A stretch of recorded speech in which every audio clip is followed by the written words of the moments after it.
Welcome. What you are about to watch is not science fiction, and it is not folklore. It is a serious investigation into one of history's most compelling unresolved questions. The mystery of Derinkuyu, the underground city for 20,000 people that was never supposed to exist.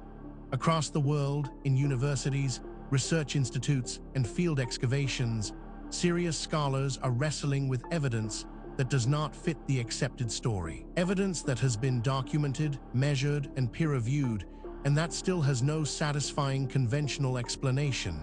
We are going to look at that evidence carefully, without prejudice in either direction. Not dismissing what is extraordinary, but not accepting it without scrutiny either. The truth, as always, is in the details. In 1963, a man in the town of Derinkuyu in central Turkey was renovating his home when he knocked down a wall in his basement and found a room. Behind that room was another room, then a corridor, then a stairway leading down. He had stumbled entirely by accident into one of the largest and most sophisticated underground cities ever built, carved from volcanic rock to a depth of 85 meters, across 18 levels, with the capacity to shelter 20,000 people along with their livestock, food stores, wineries, and religious spaces.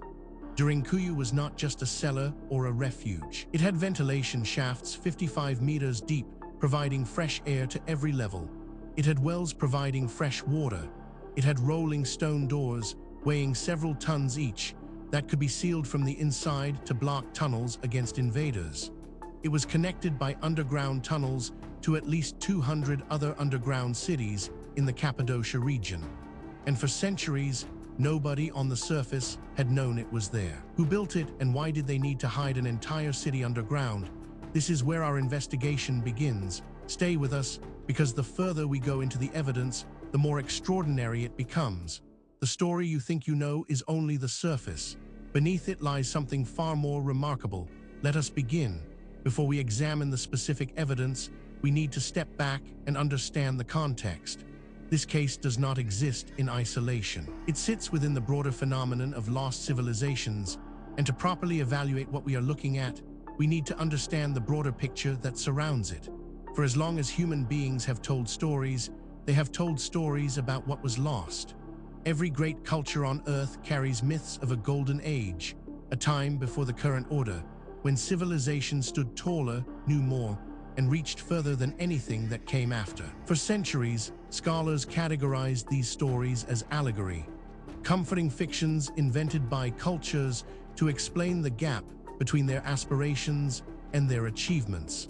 But a quiet revolution in archaeology, geology, and oceanography has changed that calculus. The evidence now accumulating from seafloors, ice cores, and ancient texts is demanding a fundamental revision of the human story, one in which the line between myth and memory is far thinner than we imagined. The conventional timeline of civilization holds that complex urban society first emerged in Mesopotamia around 3,500 BC. Before that, scattered farming villages, nomadic hunter-gatherers, and nothing more. But this tidy narrative has been challenged repeatedly by anomalous discoveries that do not fit the accepted sequence. Megalithic structures dated to 10,000 BC or earlier. Astronomical alignments encoded in monuments by cultures supposedly too primitive to understand the sky. Mathematical ratios embedded in architecture that would not be formally derived for thousands of years. These discoveries are not fringe fabrications. They are measured, published, and debated in peer-reviewed literature. They point toward a past far more complex than the textbooks describe. What happens when a civilization falls? Most of its knowledge disappears.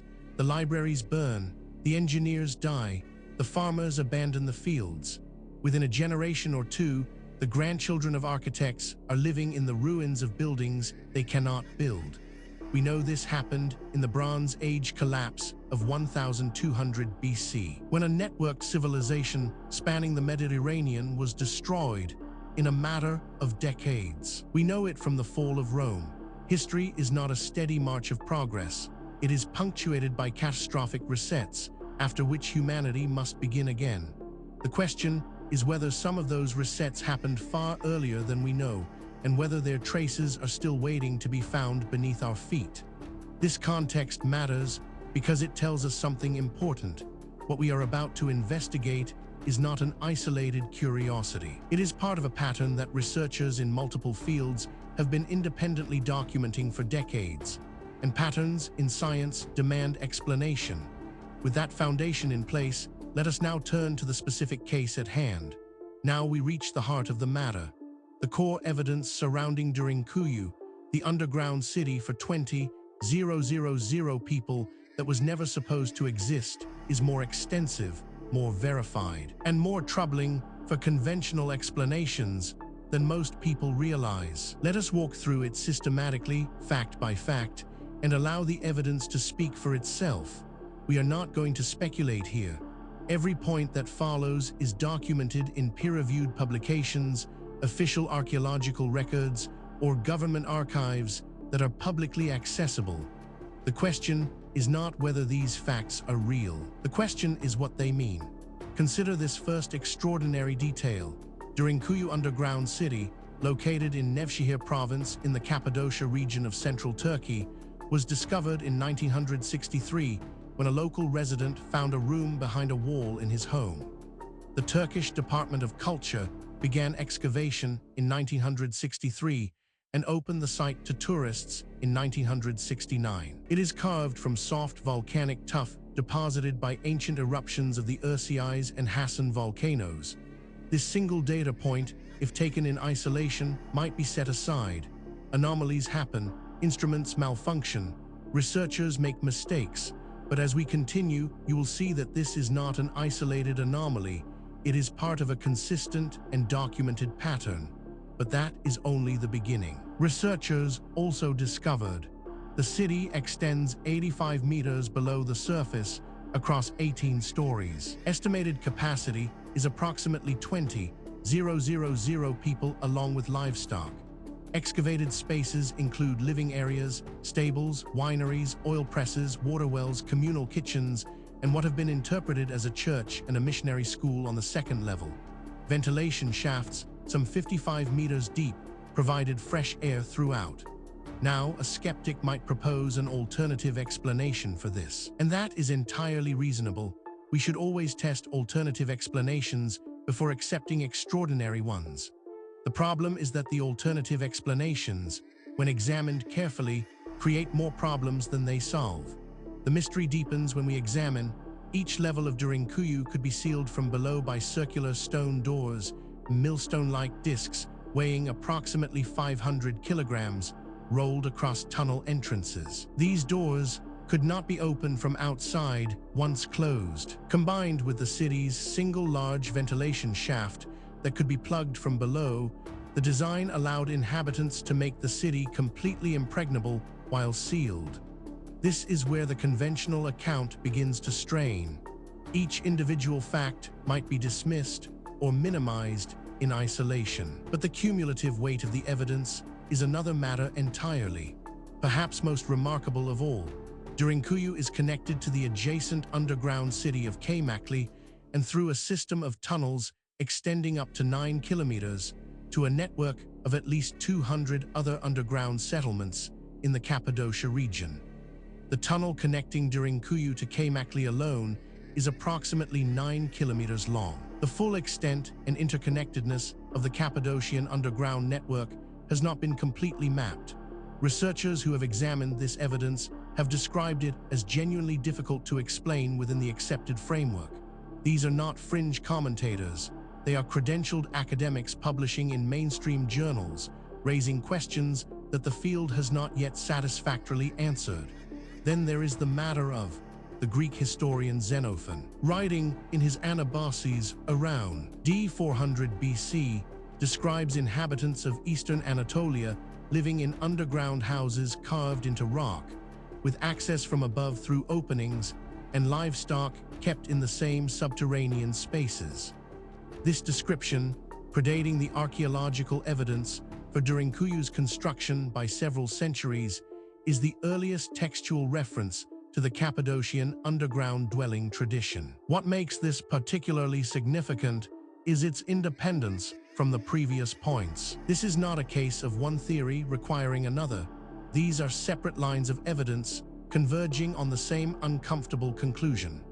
Adding to the enigma is this finding: the last documented use of Derinkuyu for its original purpose of mass refuge was in 1923, when local Greek Christian communities used it to hide from violence during the population exchanges following the Greco-Turkish War. Byzantine Christian symbols carved into the walls of several levels document earlier Christian occupation, likely during the Arab raids of the 7th and 8th centuries AD, though the city is considerably older than these later uses.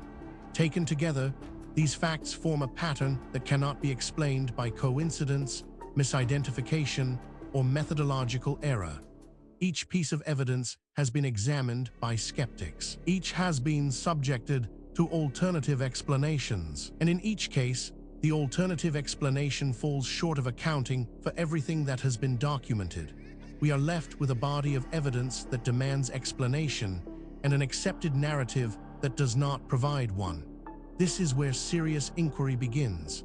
Now that we have established the evidence, we need to examine the theories that researchers have proposed to explain Derinkuyu, the underground city for 20,000 people that was never supposed to exist. This is where the debate becomes most intense, because the theories reflect not just different interpretations of the same evidence, but fundamentally different assumptions about what is possible and what the past looked like. Understanding these theories is not just an academic exercise. Each one has been championed by serious researchers with genuine credentials, and each one captures something that the others miss. The truth, if it is ever established, will likely draw on elements of several. The first major explanation proposed by researchers holds that the mainstream archaeological view attributes the original construction of Derinkuyu to the Phrygians, the Iron Age people who dominated central Anatolia from approximately the 8th to 6th centuries BC. The Phrygians are known to have been skilled in rock carving, and the technology required to excavate Cappadocian volcanic tuff is consistent with Iron Age capabilities. Critics note that no definitively Phrygian artifacts have been recovered from the lowest levels, and the original construction date remains imprecisely established. This interpretation has significant academic support and is backed by substantial evidence, but it is not without problems. Critics point out that it requires assumptions that go beyond what the evidence strictly supports, and that key predictions of this theory have not been confirmed by subsequent research. It remains contested, and the contest is productive. A rival school of thought argues that some scholars argue for Hittite origin, proposing that the earliest tunnels were dug by the Hittite civilization, which controlled Anatolia from approximately 1600 to 1180 BC. Hittite texts refer to underground cities, and Hittite rock-cut architecture is well documented in Anatolia. However, no archaeological evidence conclusively connects the Derinkuyu excavations to Hittite construction, and the Hittite attribution remains a minority position. This theory is controversial, and deliberately so. Its proponents argue that the evidence demands an explanation outside the conventional framework. Critics counter that extraordinary claims require extraordinary evidence, and that the evidence presented, while suggestive, does not yet meet that standard. The debate continues in peer-reviewed literature. Perhaps the most unconventional theory suggests that early Christian refugee hypothesis that Derinkuyu was built or significantly expanded by early Christians fleeing Roman persecution in the 1st to 4th centuries AD was once more widely held, but is now understood as describing a later phase of use rather than original construction. Byzantine crosses and chapels on the upper levels confirm Christian occupation, but the deeper levels show no Christian iconography and appear considerably older. Christians used and modified a city that already existed. What is striking about this debate is not merely that experts disagree. That is normal and healthy in science. What is striking is the quality of the disagreement. Serious researchers working from the same body of evidence, reaching genuinely different conclusions. That level of fundamental disagreement, when it persists over decades, is a signal that something important has not yet been understood. The question is not which of these theories is right. The question is whether any of them is right, or whether the truth is something that none of the current frameworks has yet been able to capture. The case surrounding Derinkuyu, the underground city for 20,000 people that was never supposed to exist, does not rest on speculation alone. What distinguishes this investigation from pure mythology is the existence of documented, physical, verifiable evidence, material that has been examined by credentialed researchers and whose authenticity is not seriously disputed. What is disputed is its interpretation. Let us review the most significant documented evidence as objectively as possible. We are not going to cherry-pick the data that supports a preferred conclusion. We are going to lay out what exists and let you draw your own assessment. Physical evidence supporting this account includes the ventilation shaft system, cut vertically through 55 meters of volcanic tuff with consistent diameters and positioned to serve every level of the city, represents a feat of engineering planning that required the entire city to be designed as a whole before excavation began, not expanded. Incrementally, this engineering coherence implies sophisticated pre-planning and a single major construction episode, though later expansions likely occurred. This evidence has been subjected to independent verification. Skeptics have examined it. Alternative explanations have been proposed and tested. The data remains. The question of what it means remains open. Investigators have documented rolling stone doors, several of which remain in situ in Derinkuyu's tunnels, provide direct physical evidence of the city's defensive function. The doors are carved to fit precisely into the tunnel profiles and have central holes that would allow a defended position to communicate or use weapons through the sealed door while preventing passage. No equivalent defensive underground architecture is known from any other region in comparable scale. This evidence has been subjected to independent verification. Skeptics have examined it. Alternative explanations have been proposed and tested. The data remains. The question of what it means remains open.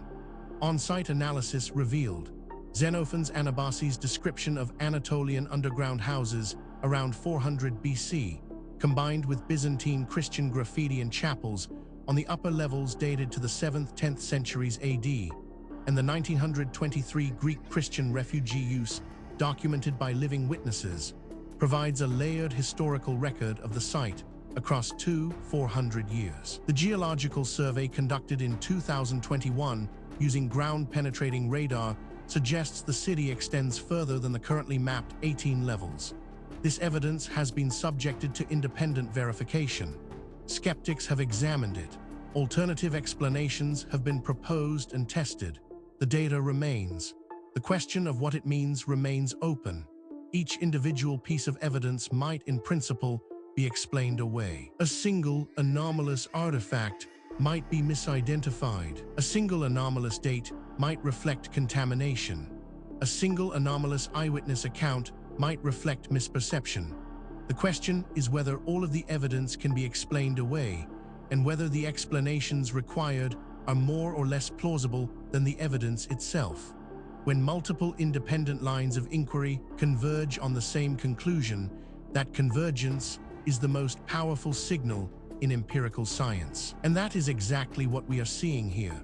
We have examined the history, the evidence, and the theories surrounding Derinkuyu, the underground city for 20,000 people that was never supposed to exist. Now we need to ask the question that is sometimes overlooked in discussions of ancient mysteries. Why does this matter? What does it mean for us today? It would be easy to file this away as an interesting historical curiosity, a puzzle from a distant past with no bearing on our present lives. That would be a fundamental mistake.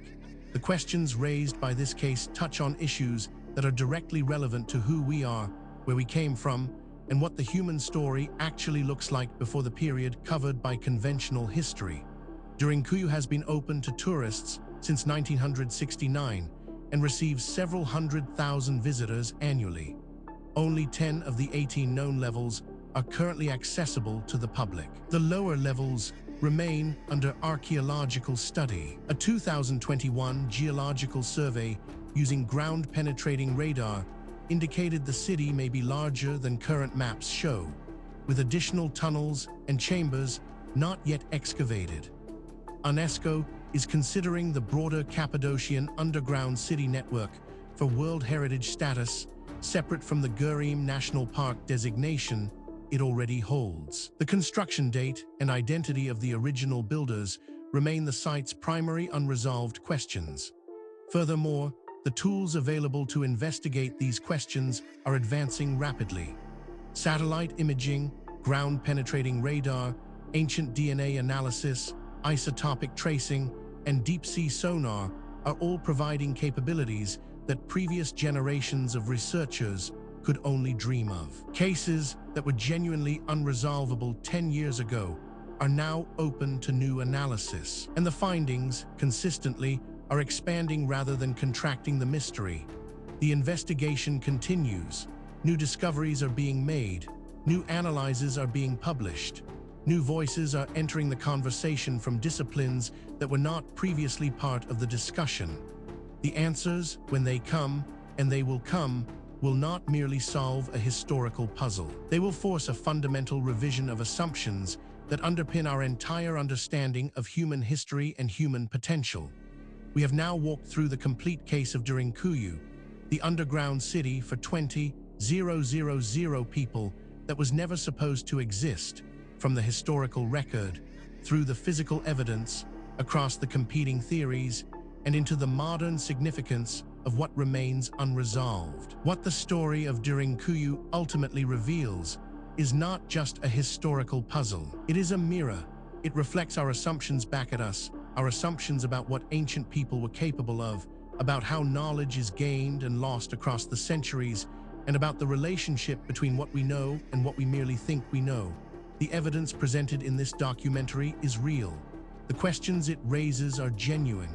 The debate among researchers is ongoing, and that is healthy.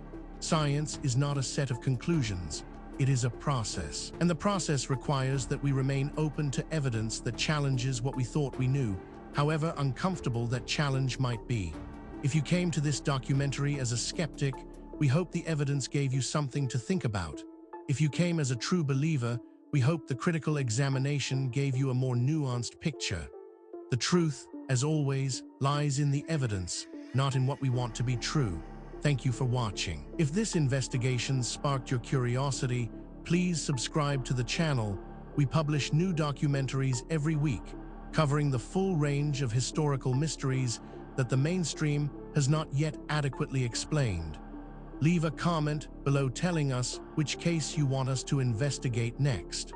The conversation continues. The investigation never ends.